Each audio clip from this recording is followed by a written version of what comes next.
Hello folks, I'm Ed Blackburn for San Angelo Rodeo Live.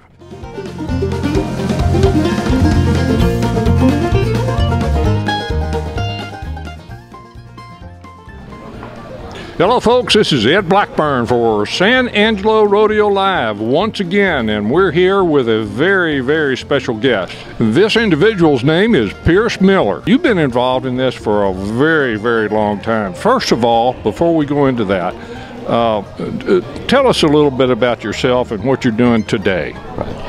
Well, Ed, I've got a background in banking, but I'm a fourth generation Texas rancher. Primarily sheep, goats, some cattle after the drought. And I deal some of the natural gas business. Oh, I see. So, no windmills, though? No wind turbines, no windmills. Well, you started out while this place just was all dirt, right? Honestly, when I started showing, and my grandparents showed, my uncle showed, my brother and I showed, we showed in between what is now the sheep building and the cattle barn. It was on the dirt. Outside in March, wind blows in March here. You know how bad that was. And that was back in the 50s, was it? That's back in the 50s. And we finally got some buildings in the late 50s, early 60s, and we've been going great guns ever since. Well, tell me what's happened in your lifetime to see the development of this particular enterprise. I think the stock show and rodeo that started in 1932, the significant advance that happened in my mind is, of course, the start. Building the Coliseum in 1959 was the first performance there. That had to happen because outdoors in March is not a crowd pleaser.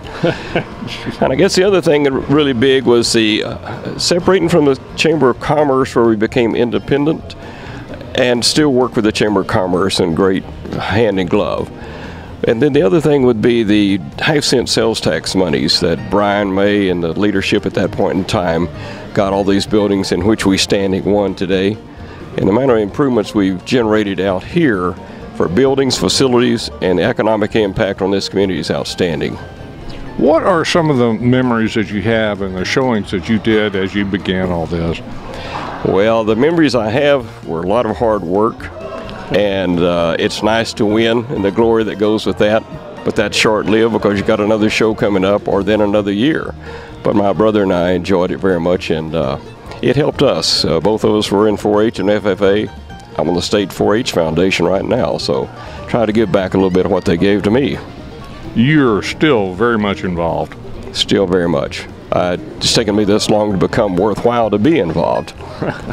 Well, obviously you started early now. What are some of your early memories of some of your showings?